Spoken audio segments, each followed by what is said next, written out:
Who were you when this picture was taken? 30-something, 40-something. This is beautiful. Yeah. You have a very scholarly apartment.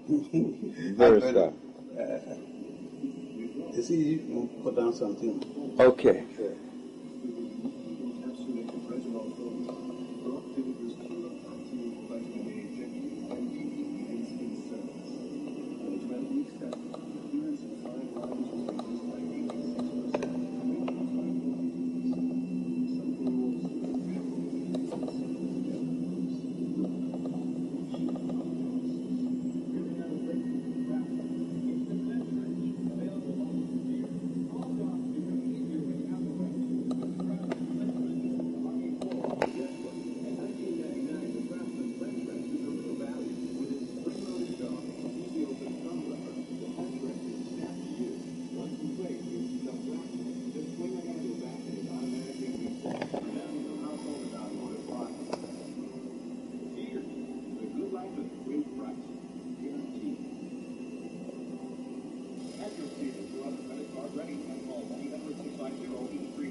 Oh, you're gonna. He gonna give me some time. Where that bank back.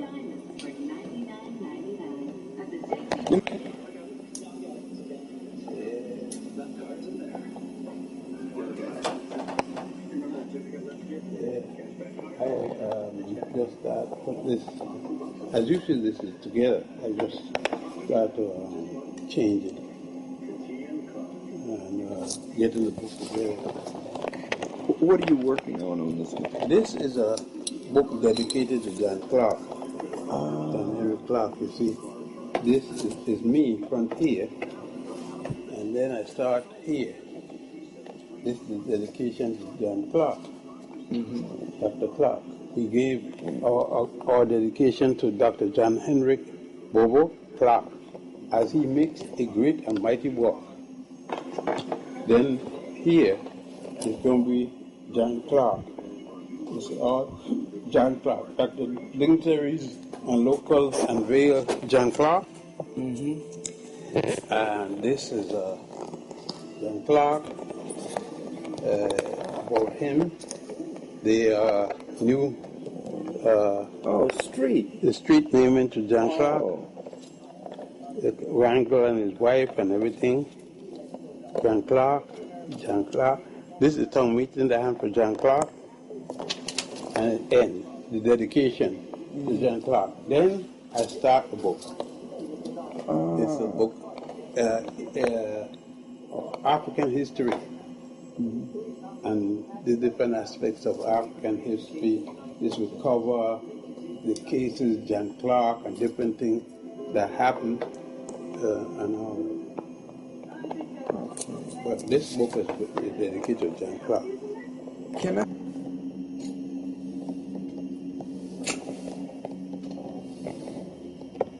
What I wanted to have a seat, Dr. Ben, wherever you're most comfortable.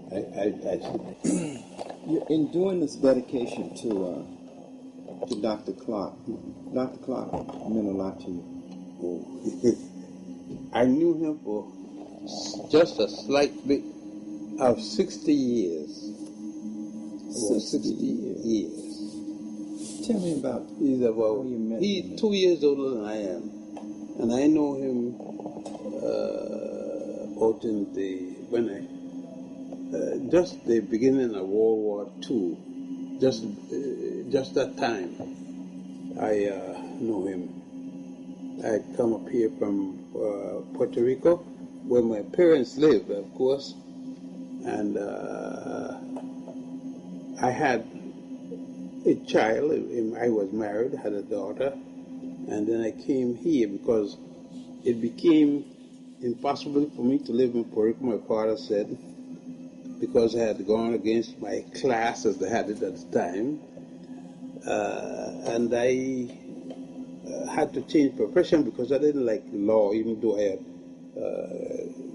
graduated and passed and so forth. And I had gone against my class, as my father put it, at my group. And so I had to come up here. But I was going to Arthur Schomburg to speak to him about black people, since he was the one that started the museum. And I've been there the same day that John got there. And John asked Arthur, Dr. Schomburg, what about our enemies? Who is our enemies? Who we are? And Arthur told us, go back and read what your enemy are. Who are your enemies? What they did to you. Then come back and ask the same question again. What is the history of the African people? And that we were both told to come back in 2 weeks. We went back the same time in 2 weeks, and Arthur started to tell us about ourselves. And he had given us enough to start us back in research. Books we didn't know existed.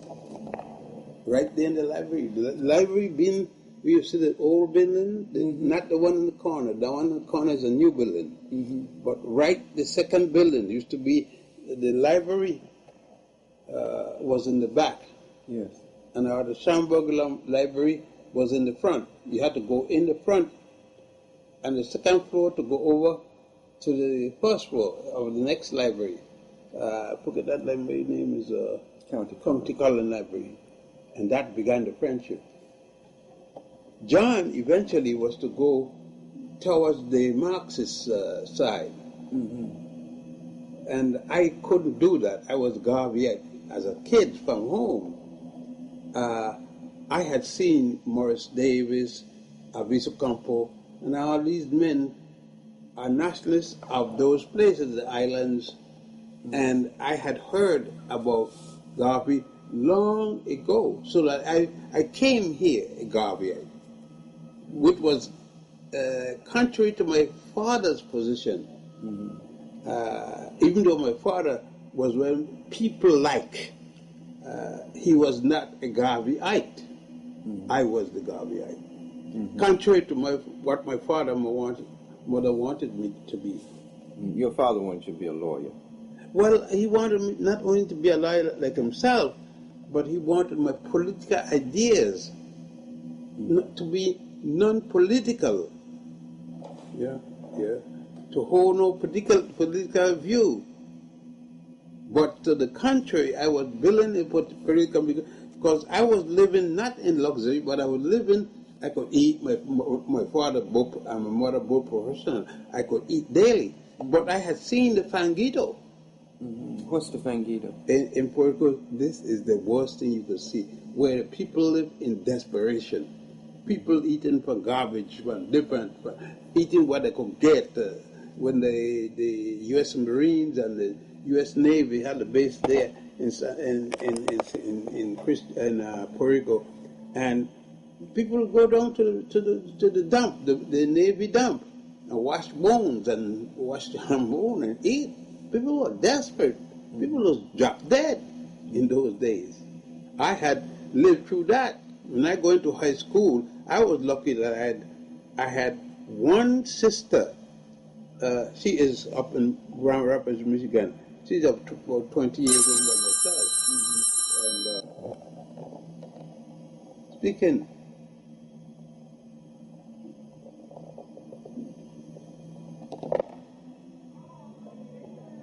I can't give her no answer. I don't know. She wants to speak about something for the bank, but I can't give her an answer. I got to call you.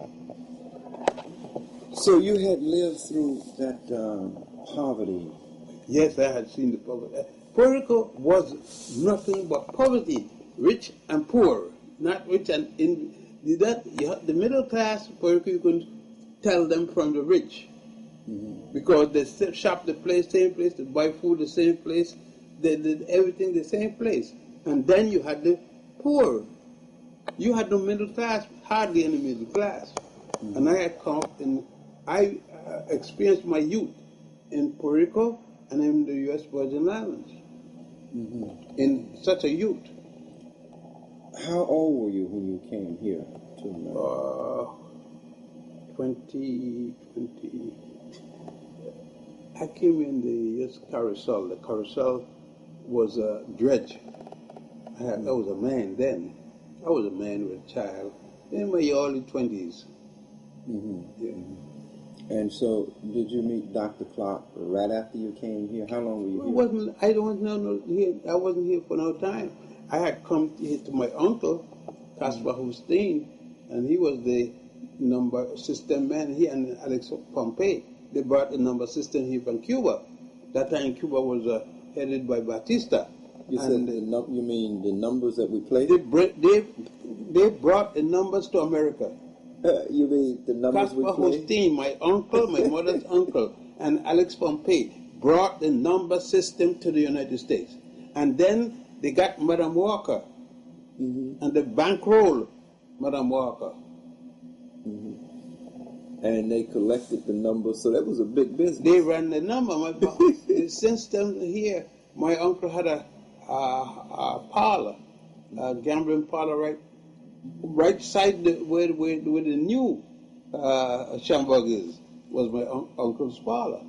He had a number of places, but that was the main parlor. So they did pretty well. Oh yeah, my uncle didn't work a day. I mean, didn't do no hard work. Right.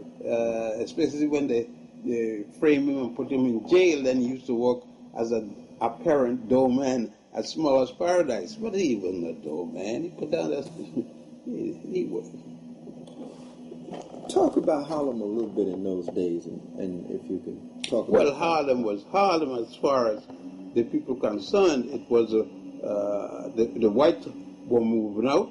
The Jews were in the center of Harlem. The Jews lived in Lenox Avenue, 7th Avenue, Lenox and 7th Avenue, and St. Nicholas Avenue.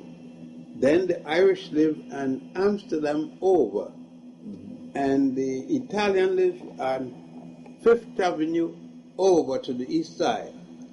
That was, and the blacks were moving in from downtown. The blacks we had lived downtown, mixing with the very poor whites, up to as far as 59th Street, where the Coliseum was. Where the Coliseum was owned by the Catholic Church. And that time they had a row houses there. That's long before the Coliseum. And the black over there and down was Hell's Kitchen. Right. Hell's Kitchen. And live poor whites, mainly Irish. and a handful of Italian, but mostly Irish and blacks. Also, 34th Street, Canal Street. Yeah, down, all that was down. a little Africa. From there downtown was you had the poor whites had to live with the poor blacks. Yeah. Now, what was Harlem like? I mean, in terms of Harlem, big time in Harlem was the musicians. They had the big time with the drugs and all the things. They knew what drug was, but they lived at the better class of drugs because only musicians could use drugs, and they were the ones who were living on drugs, not primarily living. The big musicians were living for the most part on drugs. It was a drug culture, but it was a drug culture when the rest of the population didn't know about it, because you had to have money to afford drugs. See, and only musicians could afford it. There was no. They had no big black stars.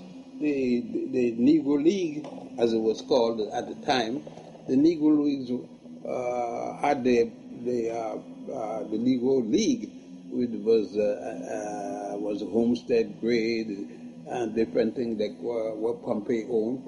Pompey, the Black Yankees, the Pompey, and they had the Cuban Stars and other. Pompey ruled that, and he had a connection. And black people that weren't in the big leagues then. At that time, the Negro League, and that was with buses carrying them from here, different parts of the country, and they live in room and houses, guest houses. That was the Harlem that you're talking about. You couldn't make no separation from that unless you had the 138th Street and 37th Street there. By 138th 7th Street go to 144th Street, and between 7th and 8th Avenue there was Travers Row. That's about where John Clark lived there.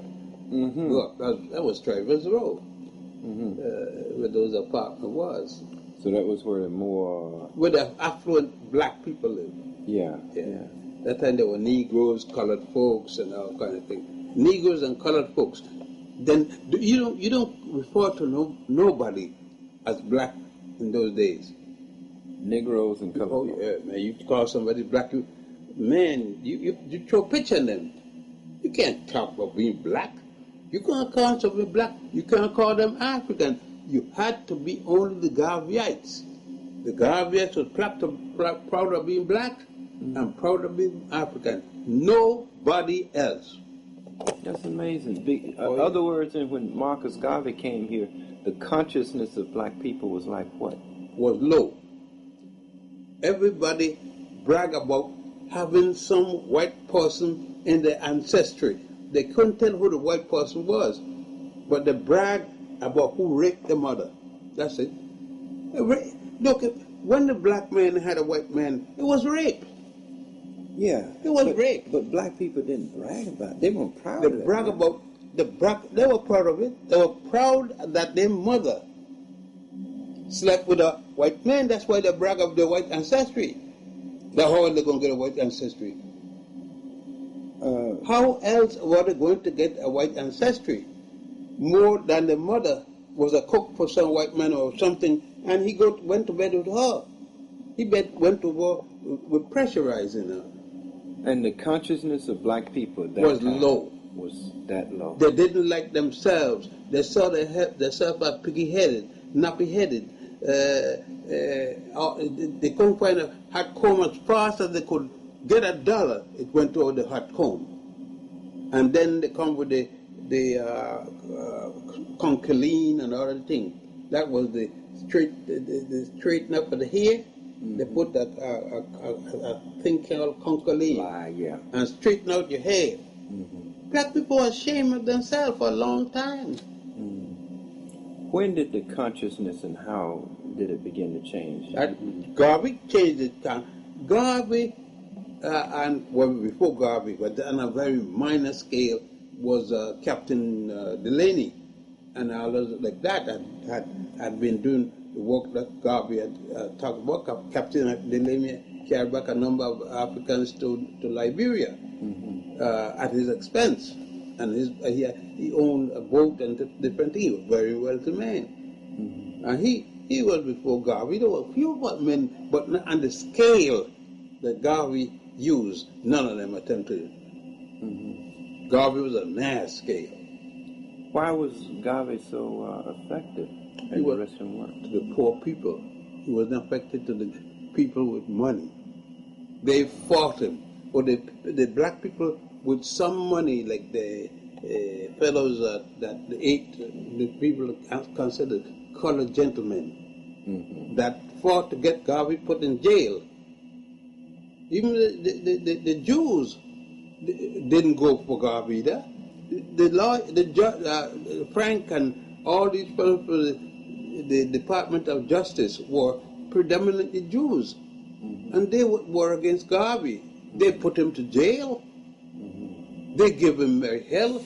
They were making the money off of the African Americans, selling, renting the property, or the few stores they owned it. The Jews, the African Americans were fronting. You saw a black man there, but in the night came the white man for the money. You saw Harlem with all these African American face, but behind it were the white man, the Italian in the liquor stores, the Jews in the clothing stores, and that's how it was. So blacks never really owned Harlem. Very few of them. That's why Harlem is able to now go back to different people. They're just using the money. When the house let people go, the owners were still the white man, not the black man. So it wasn't, you could change Harlem anytime you want. The ownership of the property were not black people. Very few black people owned the property. So, Dr. Ben, with Marcus Garvey making an impact and appealing primarily to the black grassroots and the black masses, that consciousness began to build. Do you remember Garvey personally? Were you a member? Yes, Garvey had gone when I got here, but I saw Garvey in London. I saw him in his 2 years before he died. I saw him in London. Yeah. Now, what about Adam Clayton Powell? I saw Clayton Powell here. I saw a young man. That time, his organization, his father, Mr. Powell, old Powell, had a church downtown. Right. Downtown. And that church, he moved uptown. Yeah. Yeah. So you and Dr. Clark began a relationship at the Schungberg. Well, we had a relationship and we met there often, at least twice a month or sometimes once a month. And we couldn't lecture at the Schungberg. Oh no, they had white lecturers. We could go and listen. And when we asked questions, there was always somebody shut us up if the questions were too hard for the person responding. And these were Jews, white Jews who came uptown and lectured. We had no power to lecture. They didn't call none of us to lecture. No. We went there and listened. And when we spoke too much, we couldn't. They shut us up. And this was in Harlem. In the black library. It was black to a certain point. Yeah. What kind of man was Dr. Clark? Dr. Clark was a quiet fellow, a quiet thinker, a deep thinker.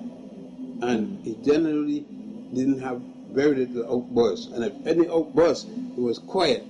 And it was restrained. He was a restrained man. I can't say that I was the same. I was a hothead. I couldn't. Things he took, I couldn't. This is a matter of fact. I tell you what, so you said Dr. Clark was more quiet, more reserved. He was very quiet. He was reserved. and he was able to hold. I'm sure that he had lots of hurts, a lot of things affecting him. That time he was, I think he was married to his first wife then. Long before he become a teacher or anything like that. That was in the 40s, 50s. Yeah. So he had been in the service and was out. He went in the service and came out, and then he married a lady, I can't remember her name. Then he got rid of her. She said she was only interested in wanting to kill him. And he married the children's mother. That's the girl, Regina and Sonny. His daughter and his son. That was the second wife. Then this woman is his third wife. The present wife is a widow, the third wife. But what kind of impact did you and Dr. Clark have going back to those early days in Harlem? Well, we had impact with the masses of people, because you must remember, as things went along, it come up to the 60s, I then started to get jobs with the 60, the black people start forging forward the information about black people. And we finally start teaching in colleges. I was teaching in city colleges and individual colleges, like I taught at Marymount, at Pace College in Westchester. I taught at the City College and Columbia University Teachers College. But then I would after I taught in the day, I would come downtown and lecture on the street corner with Porkchop Davis, Arthur Reed, and Adam Coppold used to stop his big car when he came from Congress. He stopped the car and jump and then they join us. Oh yeah. Oh yeah, Paul. That's why Paul was popular.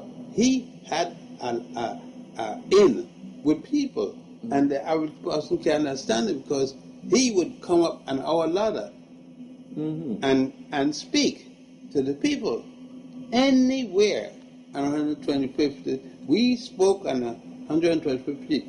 There at 125th Street by 126th Street was Michaud Bookstore. Correct. The House of Knowledge. And at 125th Street and Linux at 7th Avenue was the Diamond, Harvard Diamond. He'd been there for years, but he was a number drop. they used to sell more numbers there that they didn't sell diamonds for years. And I used to lecture, Cook, a fellow called us Cook, used to lecture in front of Harvard. I would lecture on the other side. Teddy Shanty used to be a fellow named Teddy who owned 4 shanties. I would lecture when I came down from City College. I would lecture there. When I went to Columbia University, I would lecture there. Right across the street was Chapel and Nuts in the Teresa Hotel, and I would lecture there too, right there in the south side of the street. I would lecture there. People would stop in either corner. I'm lecturing. Arthur Reed was the champion of the 125th Street in the north side. Okay, so y'all would just put up a ladder and begin to teach the people. A ladder and a flag. Did you have to have a flag? You had to have a flag. Then the police didn't bother you. But then we had a flag. We had 2 flags. The dominant flag was the red, black, and the green, the Garvey flag. And what was y'all teaching the people? We teach them everything about who they were. And we went back to the history before Greece, before any nation was established in Europe. We went all the way back, all back there. We specialized in ancient African history. And then we came up to the Moors, and the Moors' invasion of Spain and France and Portugal. And we spoke of the origin of Christianity when it started in Egypt and Ethiopia. We spoke then. That time people were being primarily forced into Christianity, a European-style Christianity, where a white Jesus. That the Christianity we taught were the black Madonna and Chai, when Isis, when Set of Egypt, and Heru of Egypt, and Osiris was the dominant person that gave the Holy Family. Long before Jesus, we were teaching them that if they want to be Christian, then they should become not Christian, but they should become Osirian. Yes. How did you tell them Christianity made its transition out of or came out of? Can you? Well, we told them. We would lecture about the story of Aset, which you call Isis, and Heru, which you call Horus, and Asaru, which you call Osiris. We would tell them the story. Tell them it goes back 4,200 years. BC. That means that it went 2,000 years before Christianity, before anybody called a Christian. And let them know that in North Africa, there were Christians before any European became a Christian. That Constantine was the first known Christian. And we were able to speak to Africans that listened to us, but they listened and didn't take note with pencils. They only take the note mentally. And you had many of the people, we had to fight them. I mean, fight in words. But because they had the economy against them, the economy was in the hands of the Europeans. And he feed you, he clothed you. People would ask you all the time, you gonna pay my rent? You gonna feed me? And they went and decided at those who hold their rent. Could you actually see the change after y'all started teaching in people's consciousness and in their actions? Yeah, because you see, Malcolm had come up, Big Red, had turned with Elijah Muhammad down in jail. Malcolm had started to read, but unfortunately, he was an Asiatic black man. That's what Muhammad teach, an Asiatic black man. And black men like me were put aside.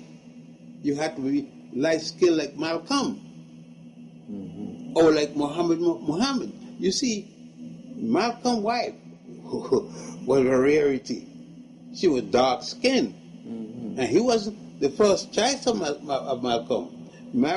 Malcolm married her as a substitute. He had to marry her. That isn't what he carried to Muhammad for approval.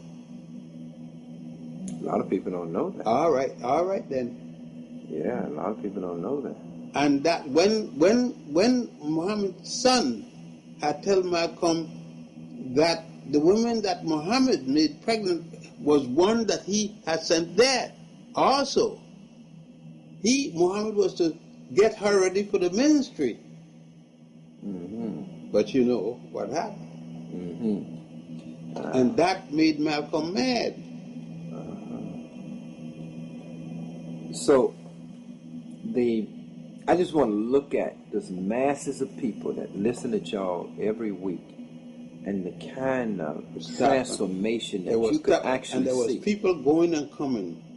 People going, they would listen till as much as they could, and then they could go on, another group come on, were always people. How much teaching did y'all do? How long? In terms of hours? We taught for hours till it get dark, really dark. From morning to night? For instance, I taught at school, and I would be 8 o'clock in the evening or 7 o'clock in the evening. I would be finished in my class. A lot of the classes were held late because people come to school. First, they had to work and get the money. Very few people were just going to school. You didn't have that kind of money. You had to get work and then earn money to keep yourself in school. So actually, y'all had a university right in the street. Yeah. Yeah. We would teach mathematics in the street. We teach mathematics, science, business. We teach anything like that in this. We had professors at different colleges who used to come there and join us. Professor Lambert, big man, Professor Lambert. He came and taught mathematics, and he was teaching at Fordham. So, in essence, y'all made the community a college. Yes. A university, a learning center. The whole community was a college.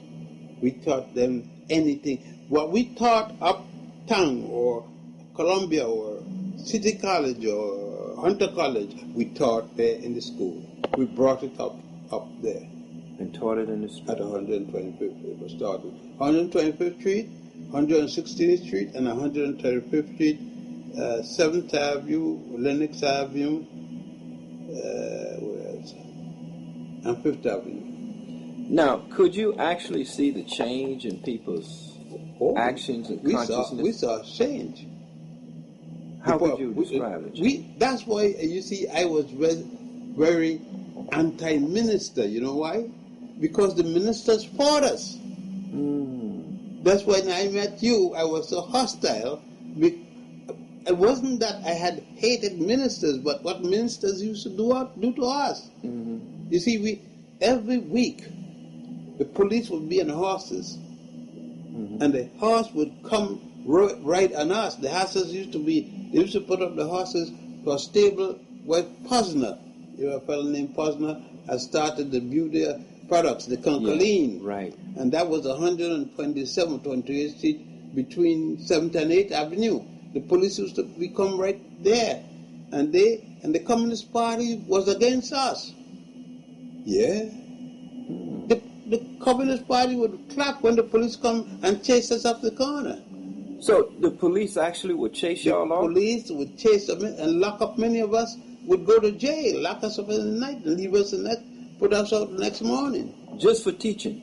Yes. We were considered rowdy. We were the rowdy upstarts. And the black ministers were against you too?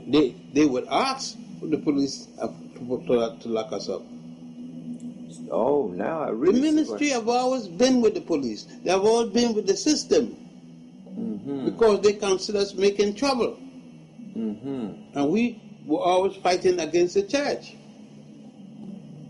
What was their fears in your mind? Well, number one, we were against the tax. They used to tax the people. The 10% went free to the church. And we were always against that. Because it took the money from the people. And they gave the people back nothing. And they get nothing.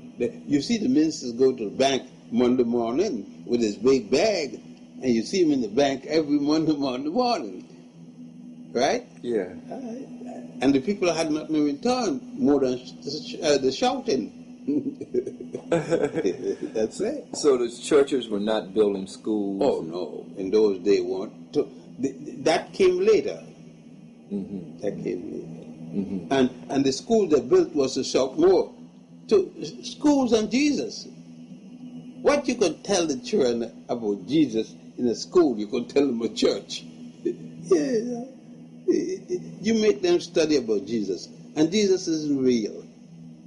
They're not going to see Jesus in a whole lifetime. So what are they going to do with it? You know, that was one of the greatest impacts you had on me when you carried me to Egypt. You told me Jesus wasn't real, and then began to show me how the essence of where it came from. The Nubians were Christians. All the Nubians you see there were Christians. Now they're Nubian because now they're Muslim because the Muslim conquer the Christian and the Muslim control the food, the food, the bread, the clothing, and the housing. That make a change. So the people become whatever the power eventually force them to become. Yeah. And the people become Christians because of power. the white man controlled the power. You were speaking about the Nubians, of which we went to see, and they were Christians long before. Long before. But are those the same, the Nubians, were those the ancient Egyptians? Yeah, they were. The Nubians were part of the ancient Egyptians. And today they are Muslims and Christians. They are Muslims, but predominantly Muslims. A handful of Christians, but predominantly they are now Nubian Muslims. One day they were conquered as a part of Egypt. They were conquered when the other Egyptians were conquered. They were part of Egypt and part of the Nubian government, Nubia. Were Dr. Ben, why are we on this? Were the Nubians and the Egyptians one and the same people? They were the same people, depending on what part of the land that you're talking about. But they live primarily in the southern part. But the Egyptian was he looked like a Nubian. It depends on where he lived. The term Nubian was the people of the Nuba mountain who live along the Nuba mountain. It runs in Ethiopia all up into Egypt. And they populated there. That's why you got southern Nubians who live in Sudan, and you got another Nubians who live in Egypt. You got a whole millions of people that transport back and forth. They come to visit their family in Egypt. Those in Egypt go down to visit their family in Nubia sometimes. Well, you said millions of people, so that was Nile was a highly populated area? Yeah, the Nile was the byway for Nubian, Ethiopians, Ugandans. Who else near there? You got the White Nile starts in Uganda, which was Buganda, and what they call I laugh. You got Lake Victoria, and Victoria ain't got no lake, no place in Africa. That's Mwanza Nyanza. So when they tell the lie of Victoria didn't exist. When the people used to carry white people up there to show them where the Nile is. You got the beginning of the Blue Nile, Lake Tana in Ethiopia, and then the Blue Nile and the White Nile join in Khartoum in Sudan, and then they run out that coming down to Egypt to the Great Sea, which is now the Red Sea. But before that, another body of water, the Atbara River, joined them in Sudan. So that was just one cultural highway. That's one cultural highway. And one people. They didn't have the states today. You live in a certain area, but not states like you got today.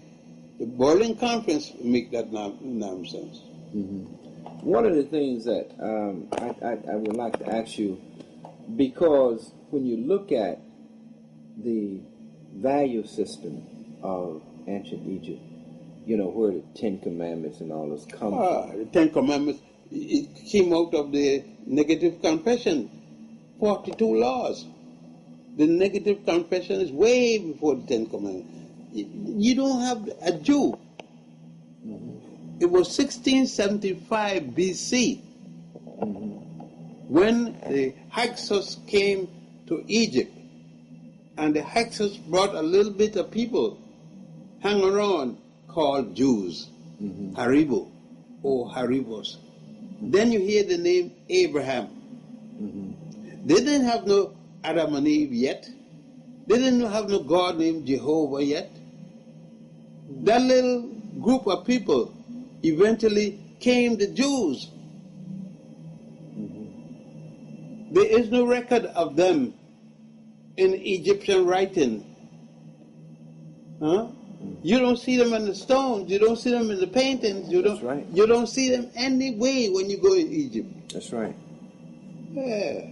Now, Egypt at that time did not have a standing army, and you can see that. They had a standing army. They had an army that they fought their other people. They didn't have a big army, but they had a standing army. It was the army This thing, this nonsense that the Europeans give out that didn't have a standing army. Europeans didn't have a standing army either. They had, since the army, Europeans lived under army. They had to have an army that was already ready to travel. But the Egyptians had an army, but they added to it when they were going out, having to go to fight other people. But I was just looking at how their value system was so balanced and so in harmony that it seems that if you have a value system that says that I should not even make another man to be afraid, which is one of the 42 negative confessions. Yes. That's a society that is really open, where people take you in and treat you. Yes, but that was when things are going normal. But when you got time to war, they'll fight you just the same. If you come to fight me, I will fight you. But I wouldn't particularly come out to fight you and you did me nothing. Okay, good. I'm glad you explained that, because I had looked at those negative confessions and looked at the kind of society. It was like a paradise. I mean, according to what their value system was. Don't put more than the thing is. It was a system more formalized, more regulated. Man's behavior was more predictable. Yes. It was very orderly in that sense, but not that there weren't crimes. For instance, the law number 27 of a negative confession. There's a law, I have not gone to bed with my kind. A man speaking that he have not committed sodomy. Right. I have not committed sodomy. To have a law against sodomy, somebody had committed, so much so that they felt it had to be in the law that governed the country. A law against, number 27 is a law against sodomy. So they really looked at and studied the principles which would bring about balance, harmony, and peace. Which would regulate the society, yes. And then those became the guiding principles for a nation. They became the law of the deity. And the deity was both female and male. You had goddess and you had gods. How did they become the law of the deity? How do you The 42 negative confessions. They were said, but you said it to Ma'at. You said it to Ma'at, but it's to the God. It went to God. You said it before Ma'at. But Ma'at represented the god and goddess, the deities. Then did the priests and pharaohs and were they subject to the same law as the people? Yeah.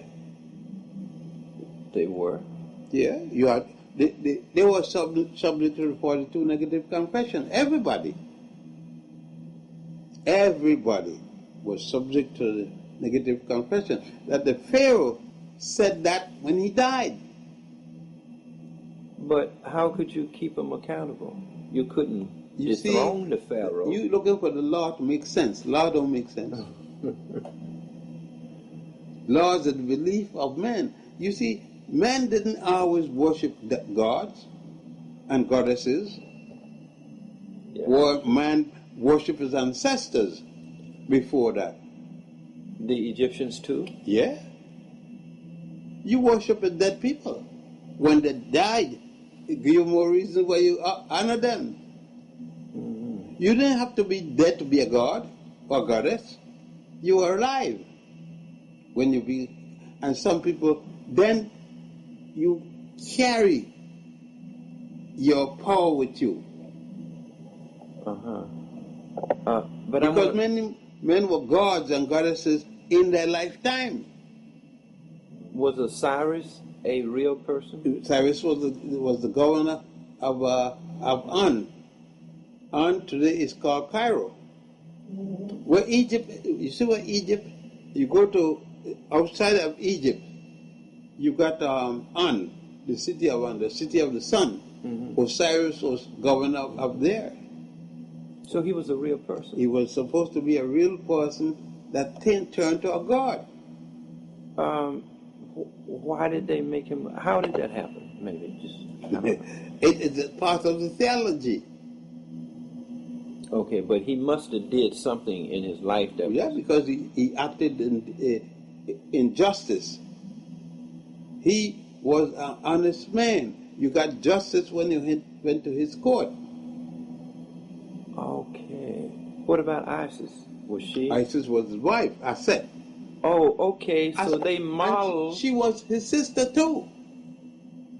So they modeled their deities According after to them, those people. real people. Yes, because Aset, what you call Isis, is Asheru's sister, and she's also the sister of Set, the bad god.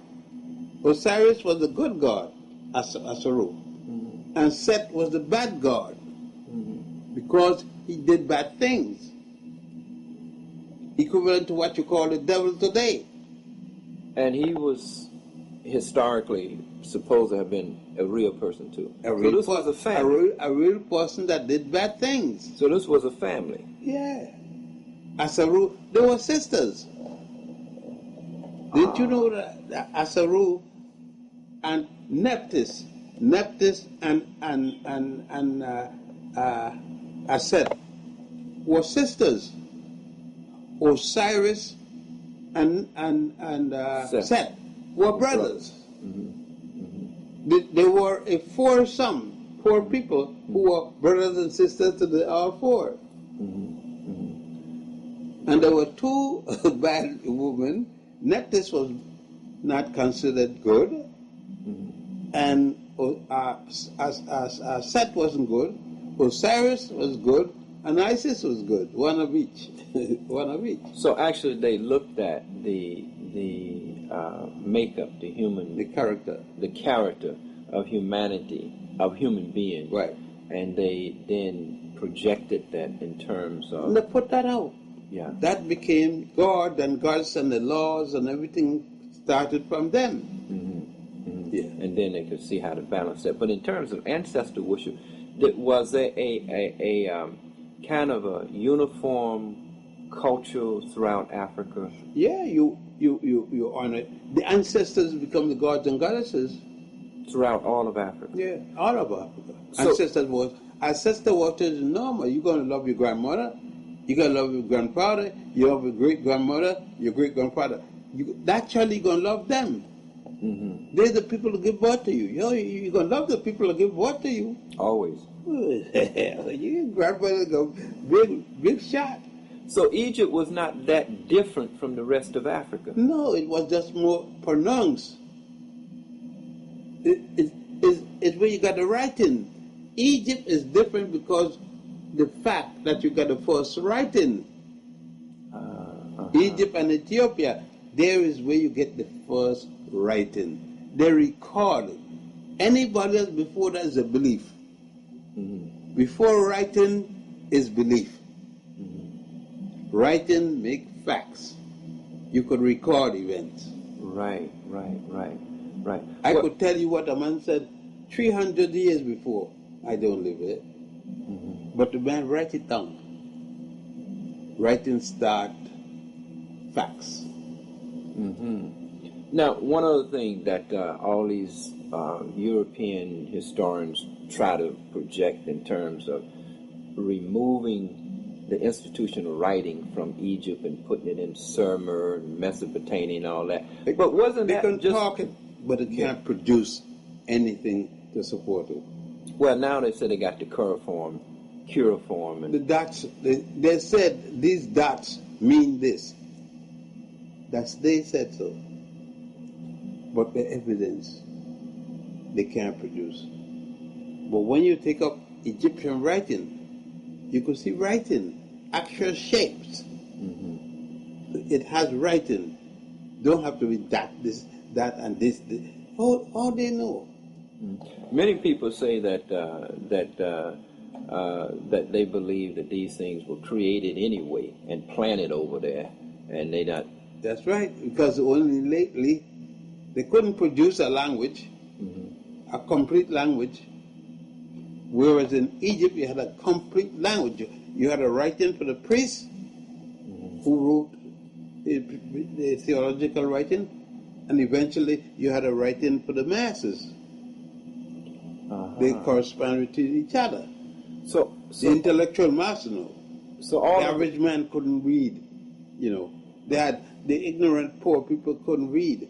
Reading and writing was a craft for the intellectuals, and you could get your child, if you were poor, given to be a priest, and he could learn. He got 40 years of study to make a priest. What did they study? Engineering, science, law, everything that I had at the time. That's why it took 40 years.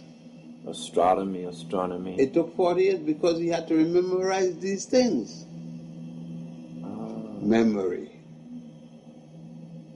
Somebody asked me, why you could lecture with all those dates and so? I said, because I was taught to memorize. I was taught to remember what I read. Yes. And that's the white man. He's not taught memory. He must have paper.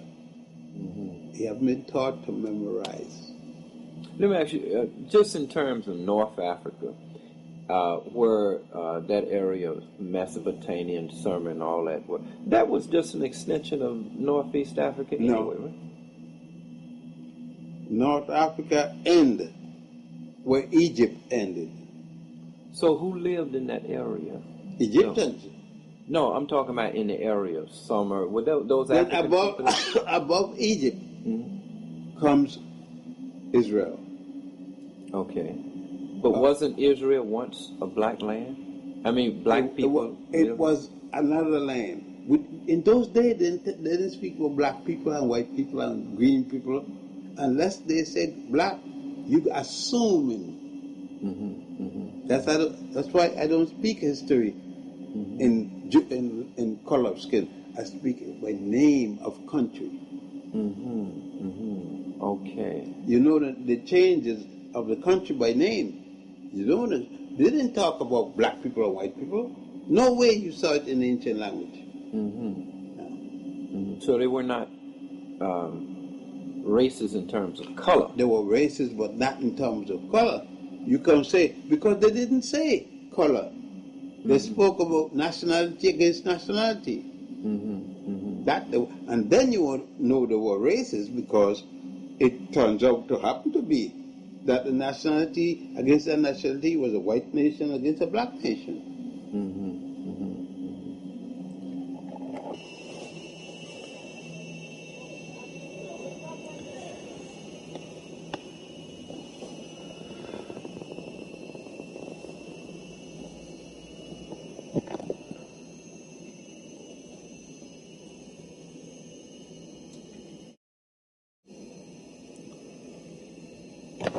These are the reasons. These are the reasons that they gave you the doctorate Right. here. Hold that for a minute. Just let me get a picture of you with your doctorate degree.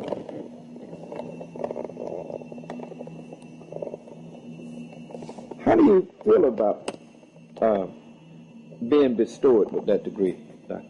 Particularly one of all the degrees, this one, because it's given to me by a black man who is the president of the city college. It's the first time a black person gave me a degree in front of a black college. I was always getting degrees by a white man or white woman, never a black man in a black college. And it means so much. That's why I started crying, because it emotionally meant to me, for the first time, a black man was giving me such a degree.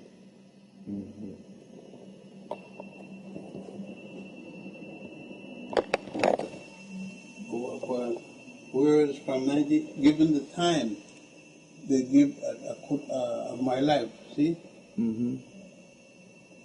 Can you read some of them? Well, for instance, it says, whereas Yosef Alfredo Antonio Ben-Jochannan He did his early education in public schools of Brazil, South America, United States, Virgin Islands, St. Croix, and Puerto Rico, and earned a Bachelor of Science degree, Civil Engineering from the College of Engineering and Agriculture at the University of Puerto Rico, San German. 1935, Master of Science in Architectural degree, Cambridge University, England in 1937. His first PhD in Cultural Anthropology, Universidad de Havana, Cuba, 1940, and a PhD in Moorish History from the University of Barcelona in Spain, 1941, and the LLB from La Salle University in Extension in Chicago, Illinois, 1954. Whereas before immigrating to the United States in 1945, Yosef Ben-Jochannan was out in 1939 by his father to study in Egypt and served briefly as a assistant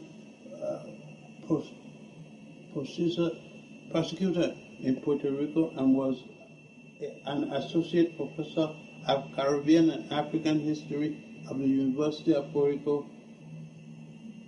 and from 1940-42, and served as a member of the civilian contingent of the United States Army of Engineers and was a lieutenant in the United States Maritime Service during World War II, 1942-45, and also served as associate director for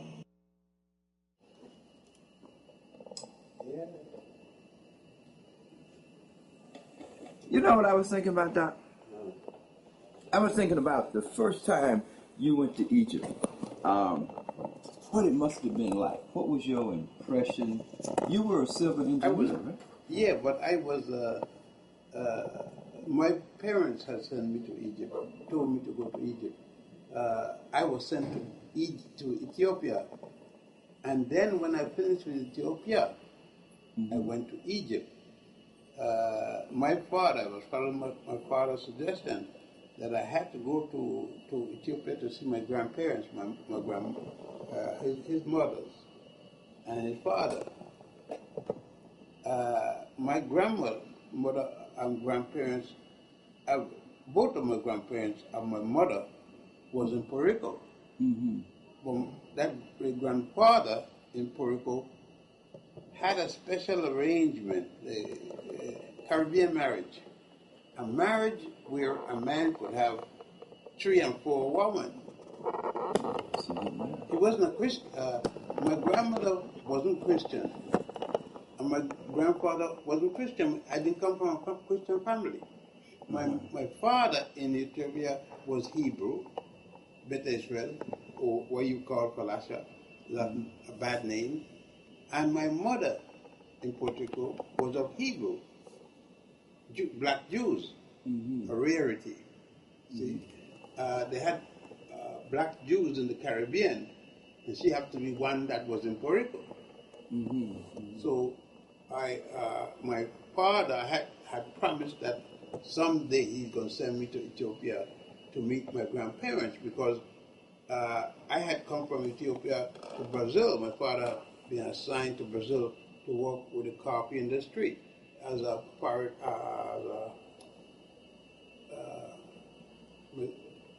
consulate from the Ethiopian government. The Ethiopian government was then headed by Lejasu, not by Selassie. But Yasu parents had daddy was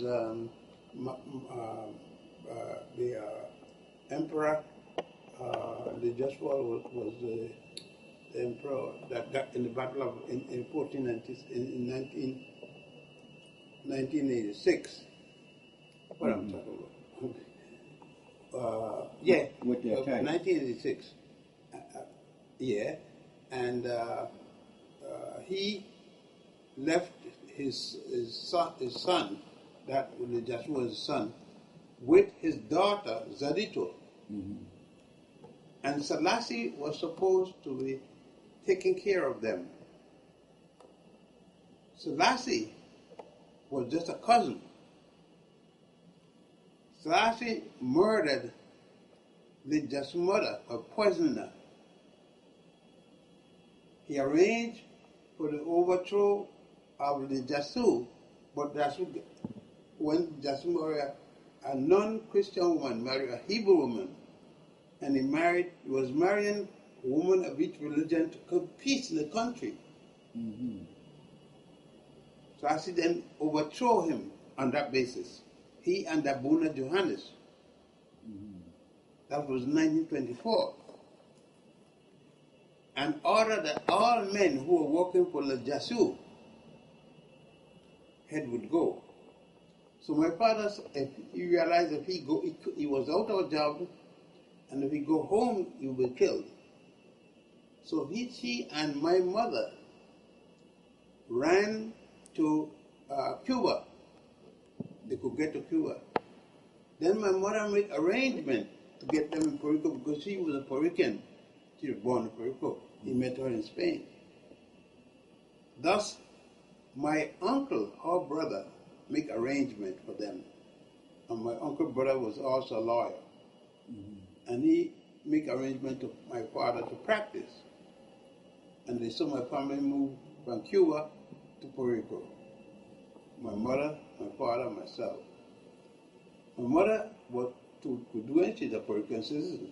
Mm-hmm. But my father had to work, and in so doing, he went to the Virgin Islands, Santa Cruz, where Puerto Ricans were living both in Puerto Rico and in the Virgin Islands, a handful in Puerto Rico.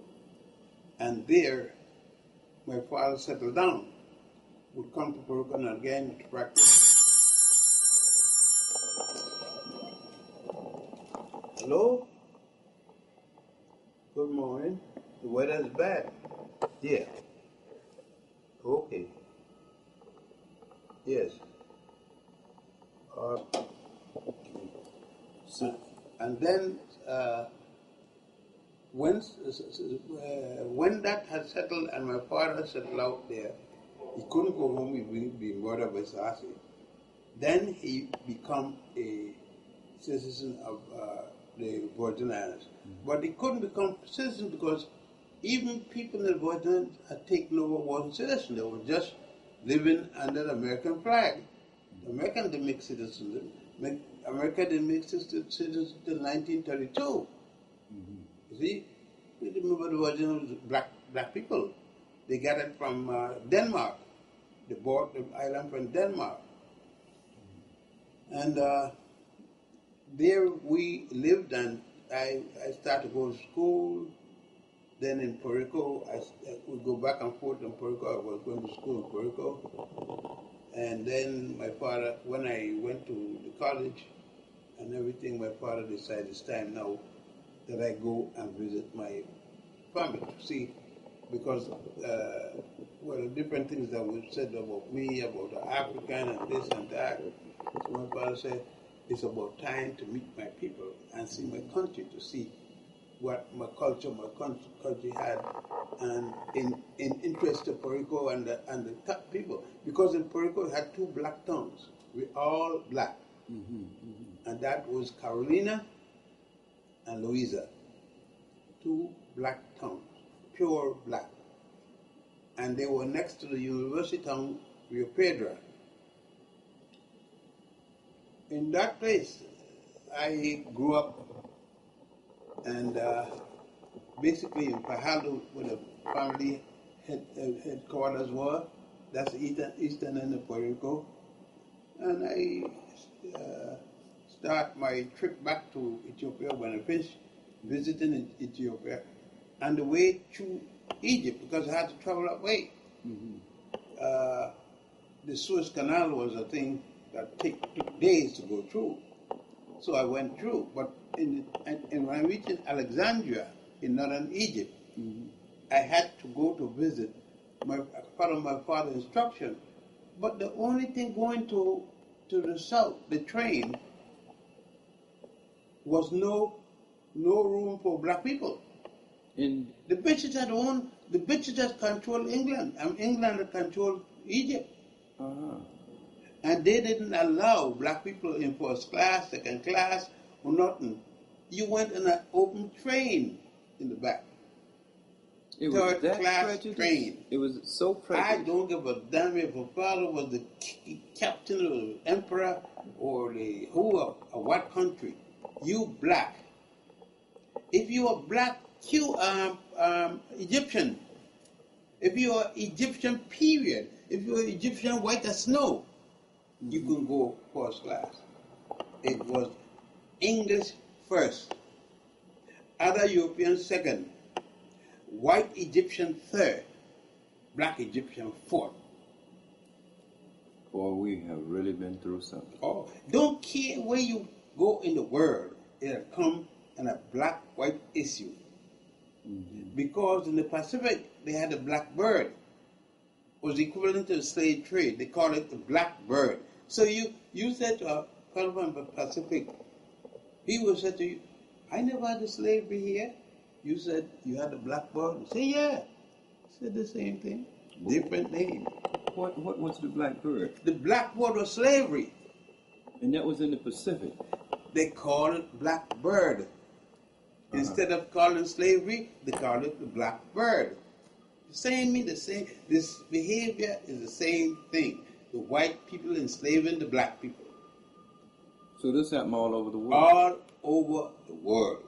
That's why I laugh when people are saying they didn't have slavery in the Pacific. They had slavery, but they called it the black bird.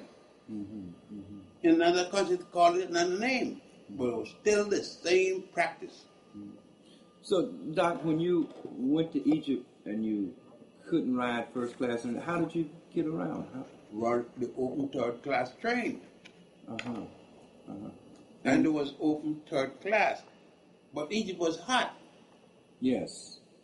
That the only thing I had to worry about is occasional rain. And since it was in the summer, it was all right to ride down. And I rode down. And what did you see? Trees, little houses, and different things. Oh, you didn't see the temples and things then? No, that time was in Egypt. You can't go. There ain't no such thing as a tourist that's black. There ain't no such thing as a tourist that's Arab. Mm-hmm. And the Arab had done captured in 640. Mm-hmm. But the Egyptian was captured by the English. Mm-hmm. Mm-hmm. So when did you first start to see these temples? Well, arrangement, I had to see the temples and the cities. So I make arrangement to go south, and I didn't have enough money to pay. Mm-hmm. Well, so I pay and work, pay a little, pay, and as you go. And I got down south the best way I could, and I got south, but I got as far as one. Mm-hmm. Then I thought my trip and a donkey. Tell me about that. I mean, where'd you go? You start to ride a donkey wherever they're going. You go with the Englishman. It was an Englishman good enough, and his students from Cambridge. Then you didn't get a degree in Egyptology. Mm-hmm. You are Egyptologist. You work with an Egyptologist, a man who was known as an Egyptologist, and you study with him. When he say you finish, you finish. But I couldn't study with him. But the best I got to be a porter with him. I asked to be a student, but I couldn't know. He said, Snow White. Snow White, we don't have a name for you, Snow White. That's what he called me all through my experience with him, Snow White. I couldn't protest because it was like protesting to what?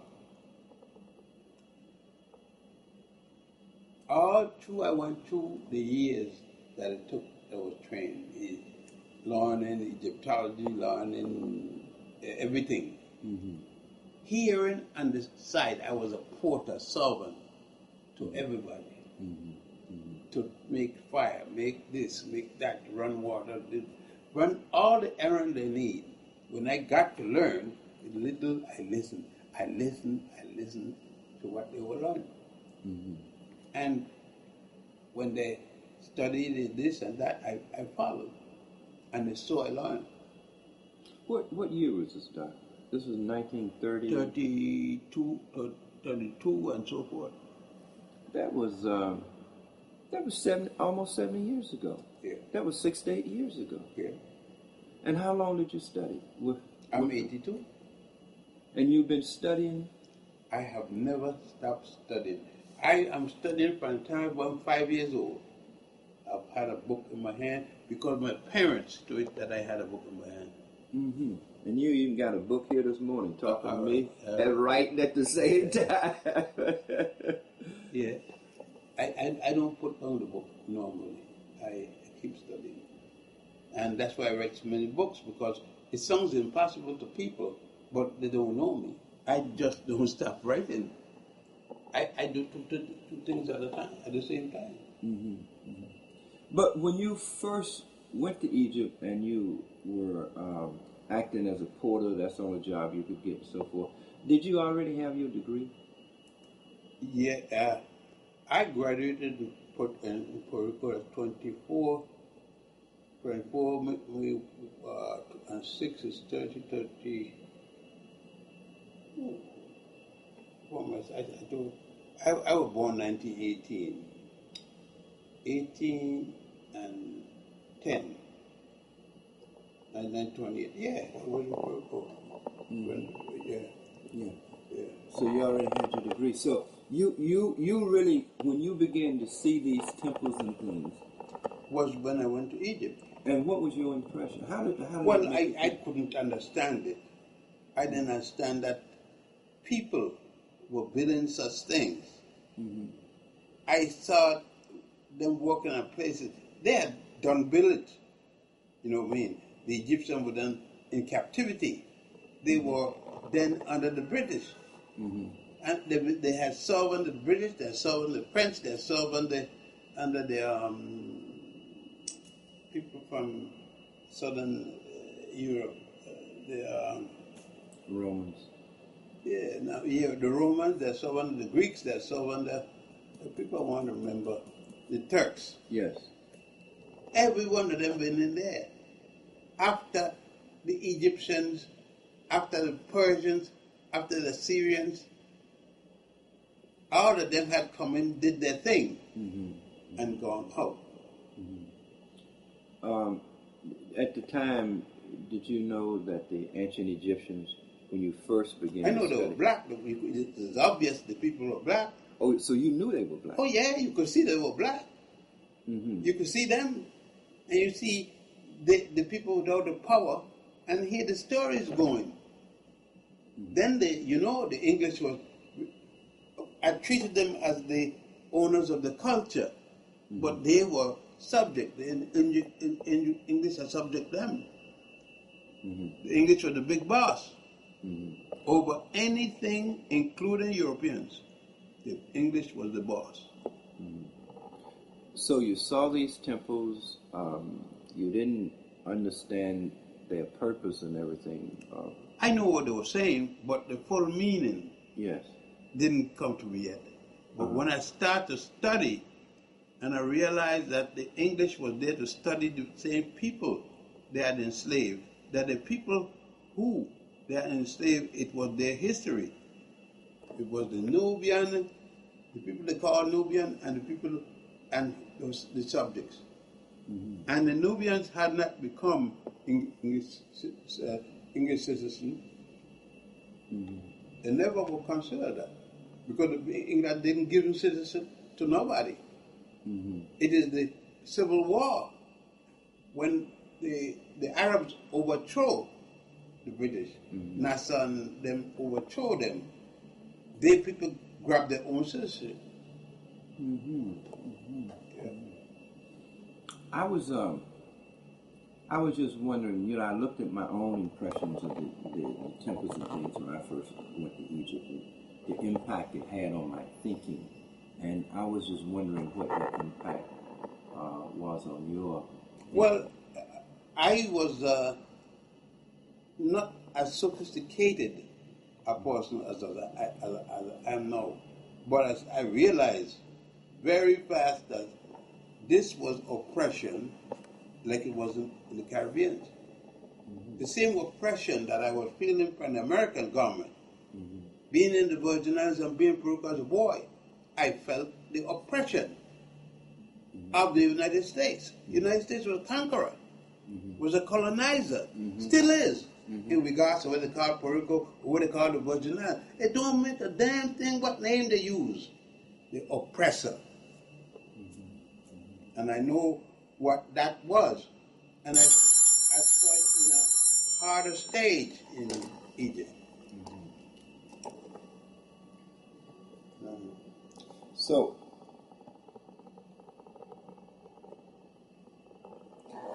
you knew, felt depression. You knew the oppression the same there as here in America. The same thing, just more severe.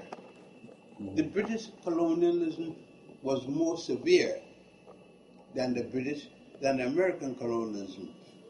But the fact that the American had fought the British doesn't mean that they were still white. It was two white men, and they never did accepted of the black men as their equal. And more so, it's a black man's country.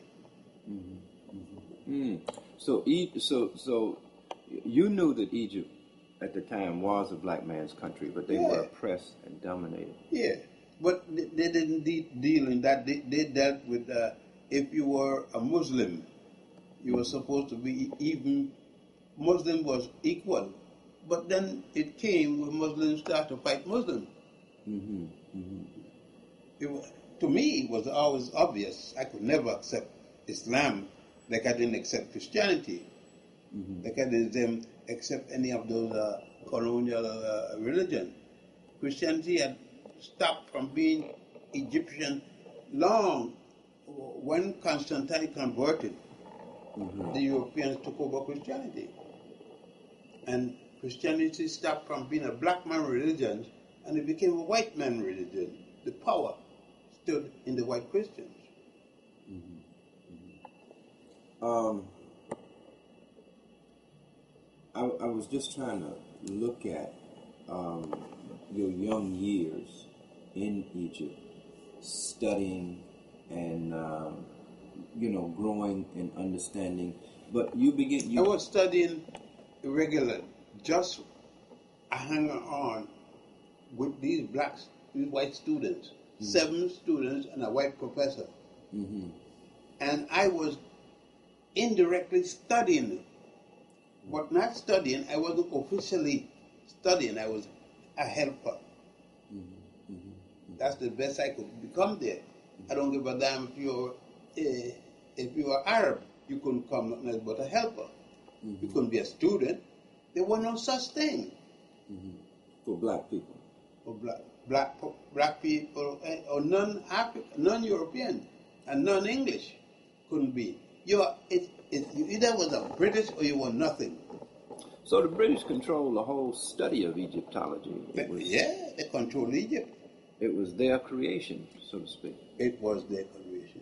What were they saying in terms of, as you listened about the people who created it? Did they ever... that never come up. Or it never came up? No. Why do we need to do that? They done captured the place. And that wasn't not to discuss with the public. So their primary focus then was on... getting what information they wanted. Okay. When did you begin to really dig deep into that history for our people and for yourself? When I was working at the United Nations. I had come back here. I had start to work. I had worked as an engineer for years, as an architect, a draftsman for years, and so forth. I have been working there and did some work for the United Nations, and I did some work on colonial study in Egypt. It wasn't to be, but when I documented and involved all the Egyptian things that I involved, I was told that it was so well, I had such knowledge of Egypt that I should shift to Egyptology. And then I shifted. But I wasn't particularly trained as an Egyptologist. I shift my training, shift my work. I was never trained as an Egyptologist. So you were really self-taught. You trained yourself. Oh yeah, in Egypt. Everything I trained myself. And everything you could get your hand on relative to Egypt, you began to I read. study. I read. And then going to the temples and... Then that going to the temples, accidentally I went with the men, with good enough, this Englishman and his students. Where they went, I went, but as a secondary issue, and I learned everything as a secondary person.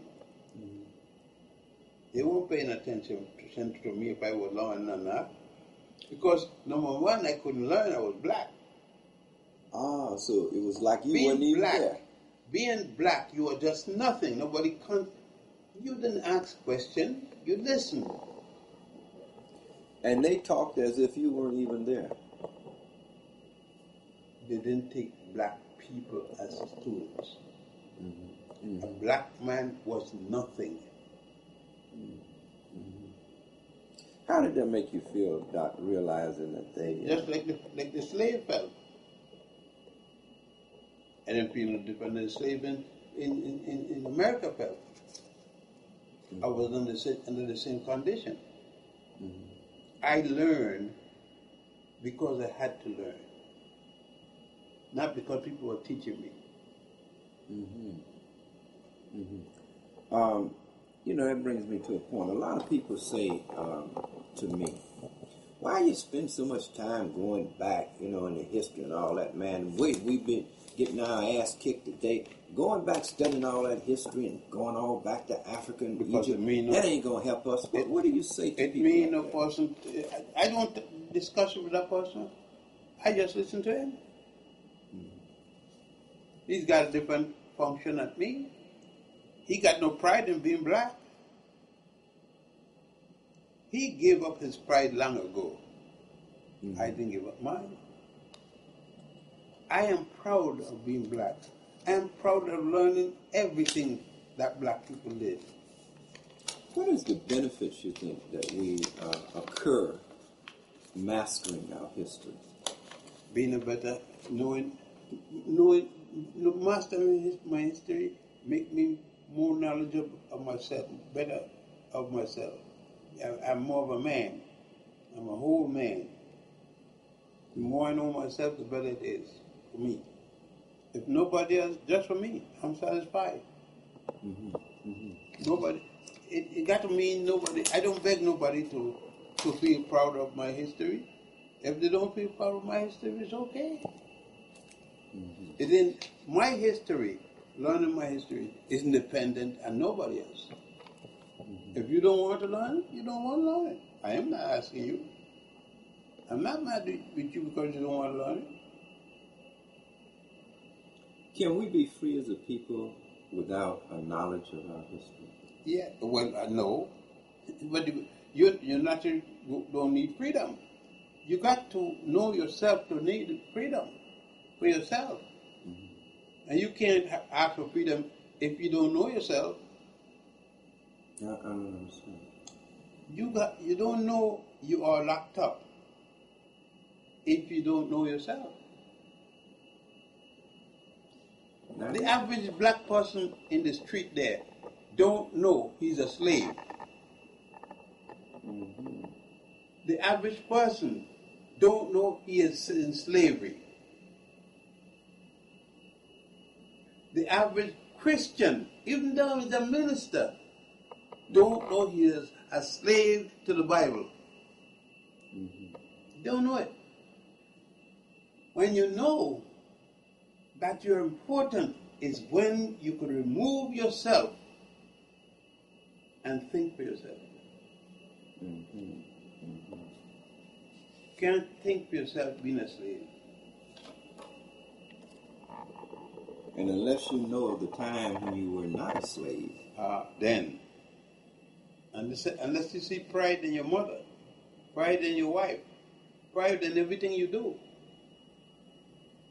Mm-hmm. Like me, I don't steal from you. You know why? Mm-hmm. You're not good enough. Mm. You know how nothing works. I steal. If I can't buy from you on negotiation with you, I don't steal it because you're not good enough to steal it. You're not good enough. I can't little myself to steal from you. Mm-hmm. Mm-hmm. And I will always have to be holding to you. Mm-hmm. I can't be that.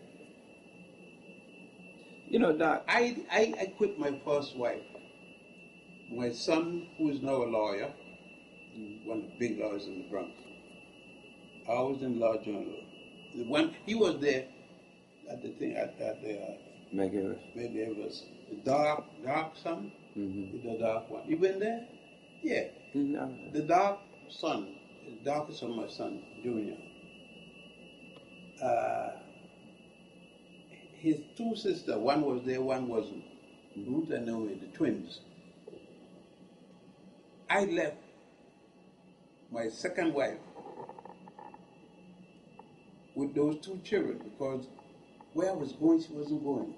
Her mother was, Miss Austin was a brethren.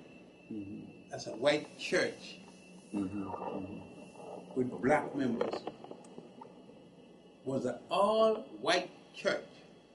All the ministers were white with black members. And I couldn't live with it. As a result, I had to leave my wife and the children. And I supported them through the courts. Mm-hmm. They run my ass. She run me ragged. When I got a job, a draftsman's job would pay more than the average person was making, they kept me in the court. Mm-hmm. And make life miserable. It's later, much later, when I went and claimed my children. Because I told my wife, if they kill me, they gotta kill me to keep me from my children. Mm-hmm. Mm-hmm. And I was going to see my children. And I was going to see them the way I wanted to see them.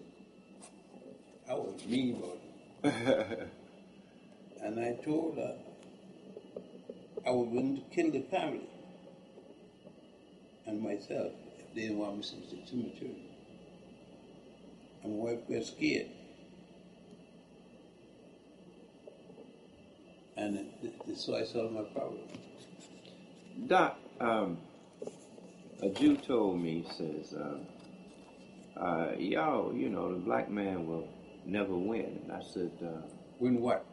The struggle, this battle. He said, he's right. He said, you can't win. I said, why? He said, you can't win for two basic reasons. He said, number one. You don't like yourself. He said, number one, your woman is against you. And number two, your children are educated by your enemy. So how you going to win? Your children can't like you. Their values are your enemy values. He's right. You see, the Jew got an institution separate. Take Christmas. Mm-hmm. The Jews aren't taught Christmas. They still got Uncle Max, the Hanukkah man. Mm-hmm. A real Jew don't have a Christmas tree. Mm-hmm. All the symbols of Judaism. And that's why I said it's a joke. When they had the Jewish guy running for vice president and the Orthodox Jew, he had to, the very high days, he couldn't be there. He had to go to the synagogue. Mm-hmm. It was a joke. Mm-hmm. Mm-hmm. They couldn't let go in. You're right. Couldn't win. You're right. You're absolutely right. I see Malcolm down here on this picture. where you are now. We was out at 22 yesterday, Yeah. and you were telling me that Malcolm would come there, and y'all would talk. Yeah. And the general was a third fellow. The fellow teaching at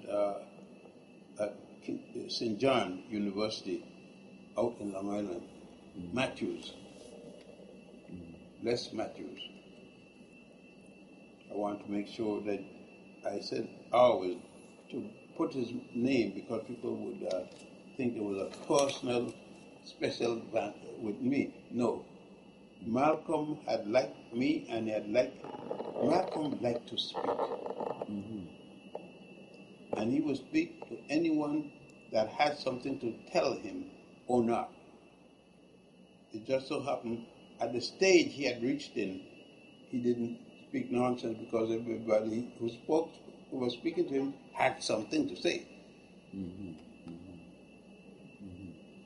So he was a sponge. He was learning, soaking Oh up yeah, all the time. Malcolm was always learning. Always reading and always learning. What is the main value, and then I want to look at some of the volumes that we was looking at yesterday, but what is the main value that can be grafted to our strength and dignity from learning all of this work that you have put together? Well, number one, to learn who we are. To learn what it is we give to the world. That includes writing. That includes language. The first language, the first alphabet is still here. I wish the volume that I'm doing that have the alphabet is up at the typist typing. I wish you could accidentally call then I tell her to come down. It's due to be here. It should be here. Then you could see it. They got the language, what language developed to the world. Chinese, everything. Everybody's language is right on two plates. And they developed language. We developed the first house out of masonry material, stone houses, the pyramid. We developed that shape. There's 101 pyramids in Egypt and 44 in Sudan.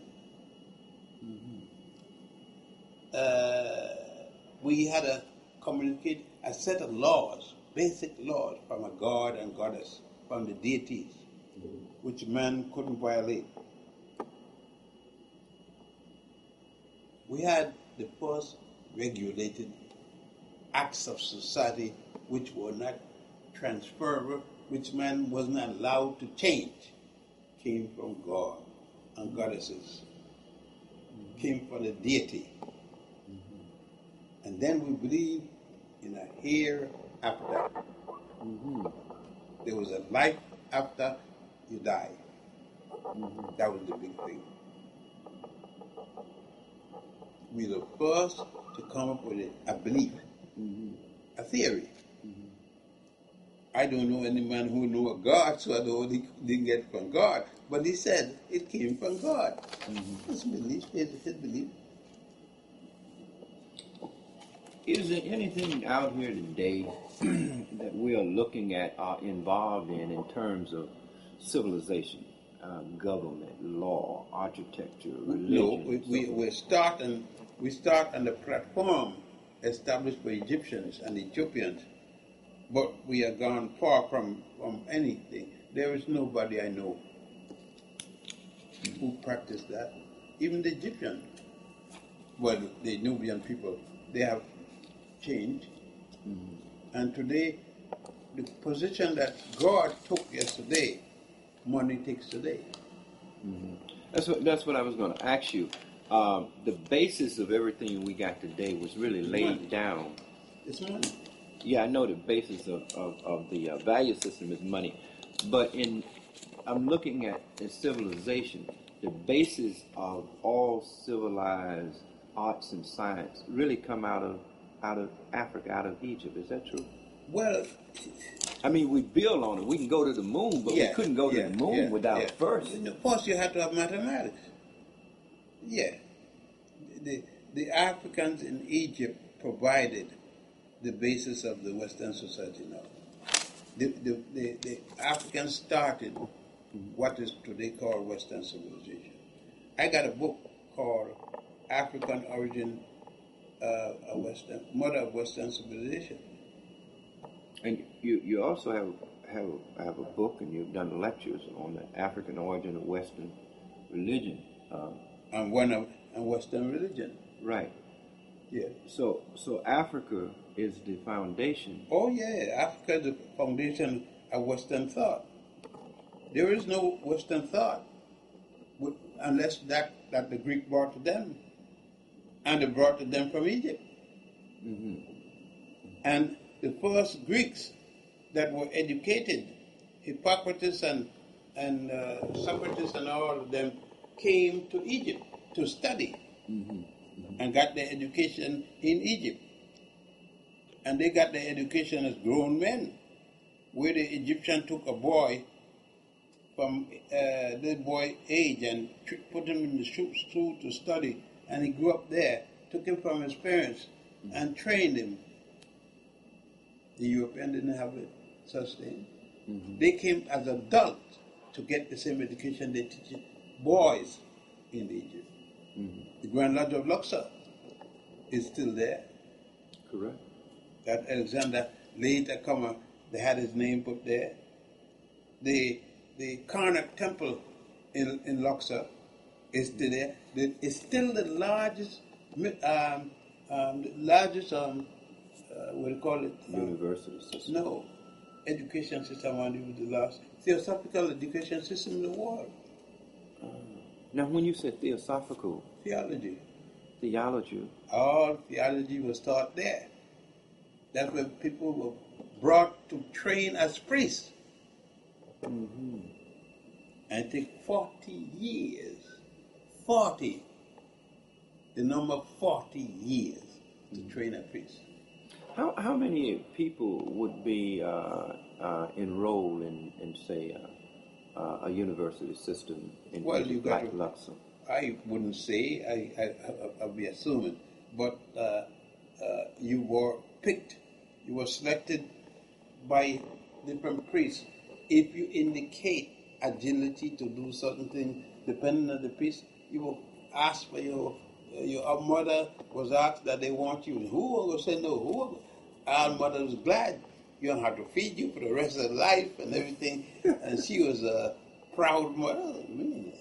Everybody got to give the son or the daughter to the priesthood. So the priesthood was primarily the moral, spiritual, and political. You didn't have a sex.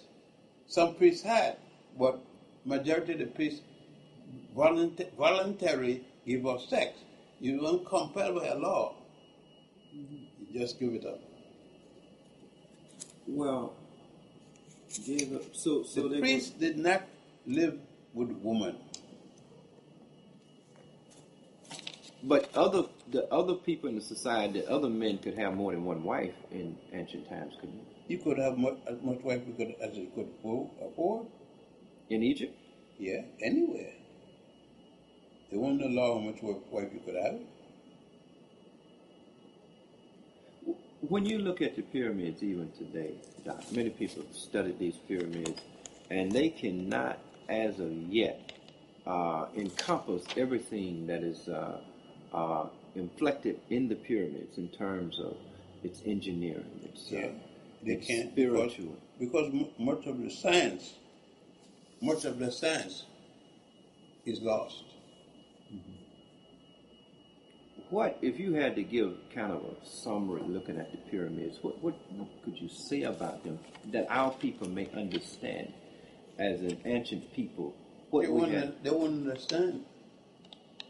Tell me some of the things about the pyramid. Well, if I start to speak about the pyramid, I would have to speak about its godly concept involved, the philosophy of the pyramid before I speak about the pyramid. you got to understand that the people who built this thing had a philosophy, and without the philosophy, you can't build it. That's very important, and I think that's where we have went wrong. So I'd like to know some of what that philosophy entailed. Well, if you are in the craft, the Egyptian craft, that's an organization dedicated to Egyptian building. And to learn the craft and what it stands for, you understand. And the things that it reveals, for instance, I am a member of craft, and I don't tell many people. I wear a certain symbol, an occasion, I address it. And I put it around my neck, and people say, it's a quaint looking little thing. I says, yes. Mm-hmm. But anytime I see it, I know it. And sometimes people hit on me, and I hit back on them. And I know them. They know me. We don't have a big organization where we meet in a building, but we meet wherever we can. And we learn the principles behind the pyramids. Mm-hmm.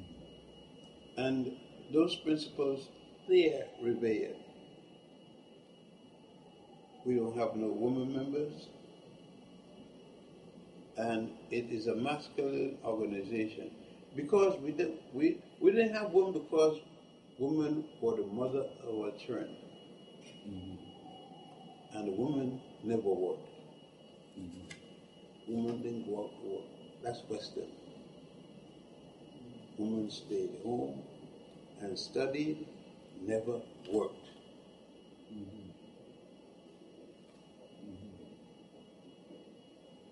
And she still don't work in Egyptian man family life. I never figure my wife working. So my salary, the income we live in, is never based on the woman. Mm-hmm.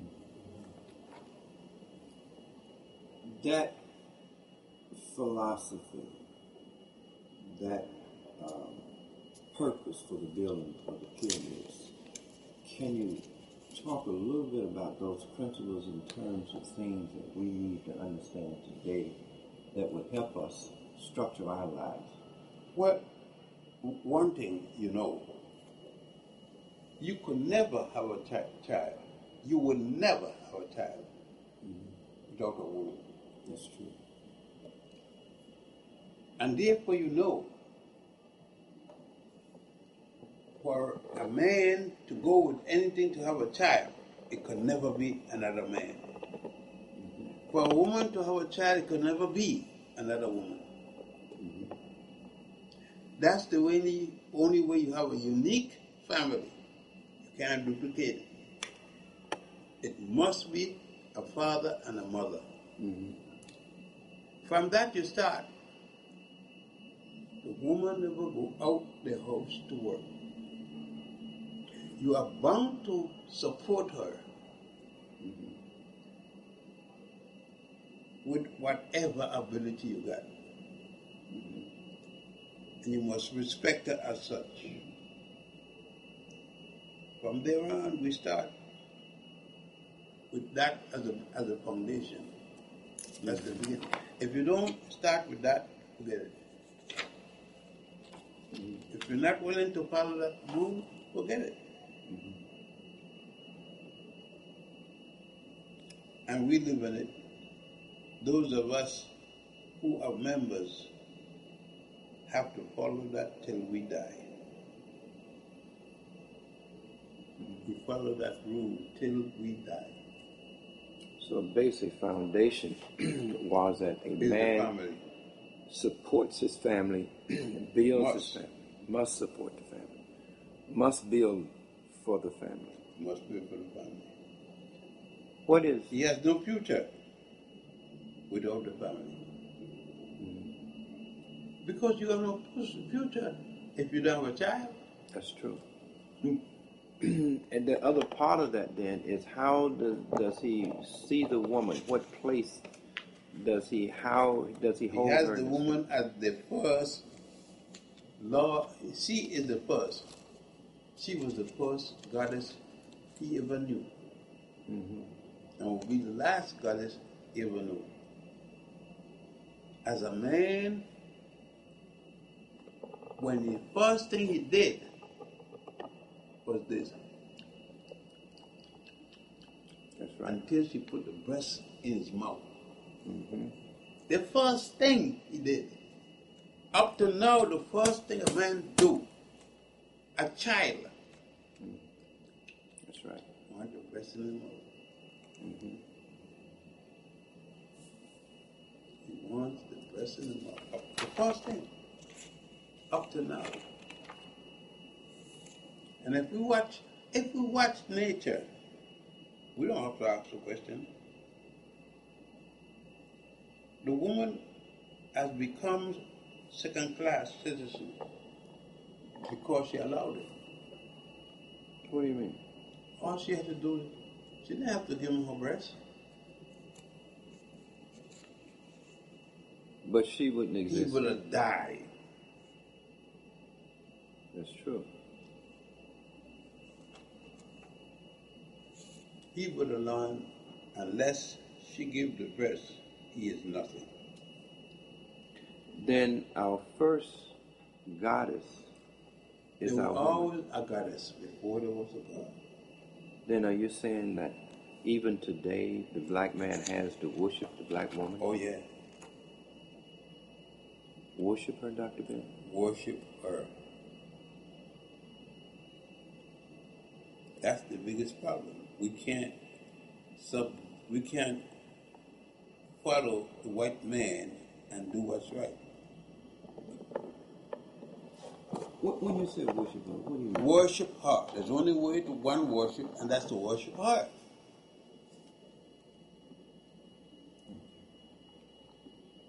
So we have family. I'm just going to paraphrase it. We are to take care of that black woman in every way and respect her. In every way. See, you can guarantee if you fall sick, she's going to take care of you. You can't guarantee a man going to take care of a woman when she falls sick. The woman takes care of her family. It's in her nature. But that is an assumption that the woman is acting out of her black self. I Sisters today. I say the woman, and I'm not qualifying it, the woman. Ma'at, the laws of Ma'at. What were those laws?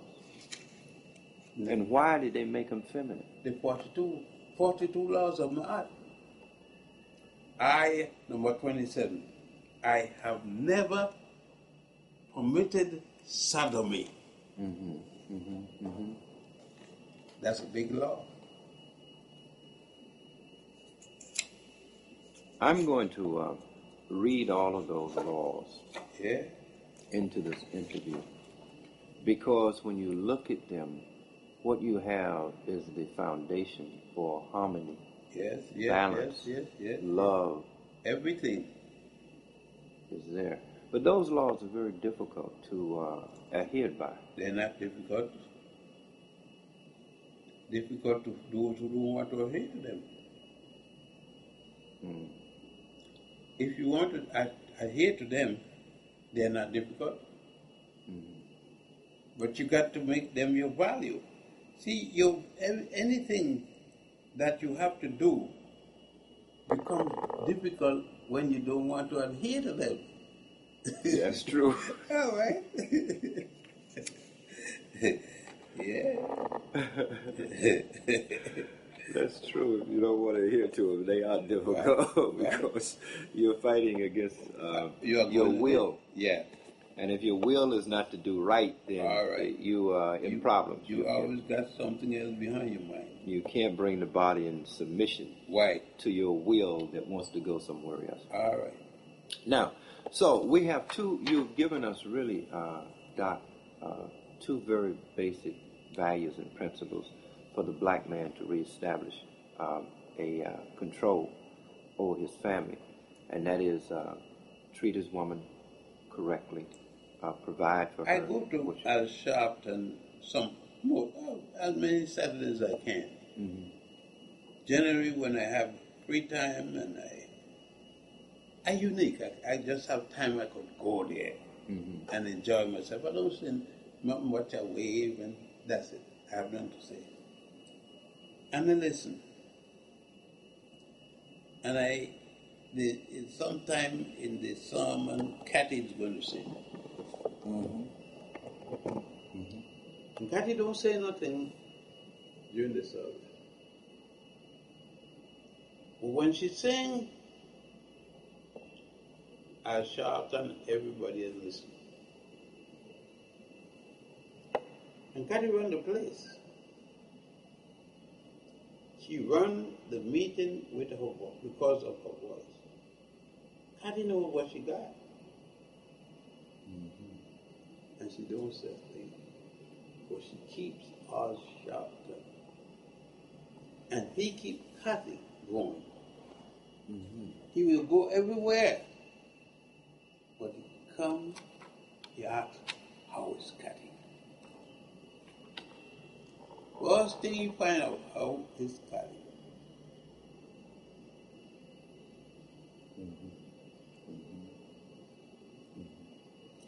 And there was a time when I didn't have money. And the money that Cathy saved from singing used to keep the family going.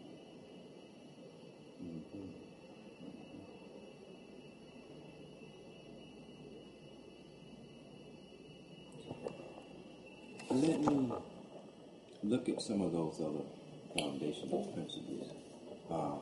I'm centering around the pyramid because I think you are absolutely right. If we don't understand the philosophy of why these temples and structures were built, then we can't. They won't mean nothing. You can go there and look at them all day long, and they're just great buildings. And when you finish, if you want to know, read those books. See the pyramid text and the coffin text, they're all there. Those cost thousands of dollars. The pyramid text and the coffin text. Those books cost thousands of dollars.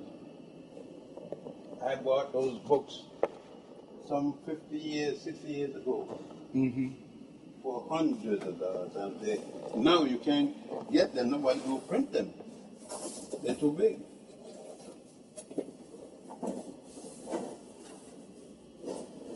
I love that big book. You need some help with that big book?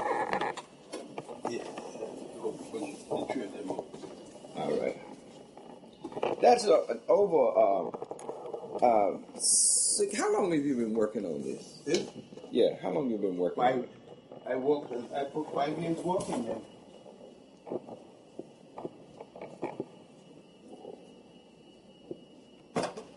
We have 5 years working there to do them. All the pictures I took. The pictures I took right there on the spot.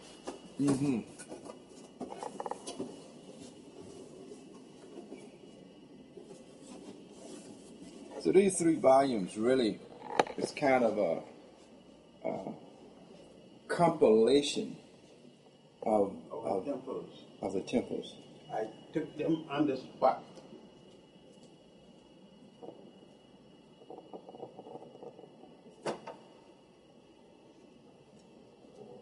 Yes, sir. There are books in there. Projector.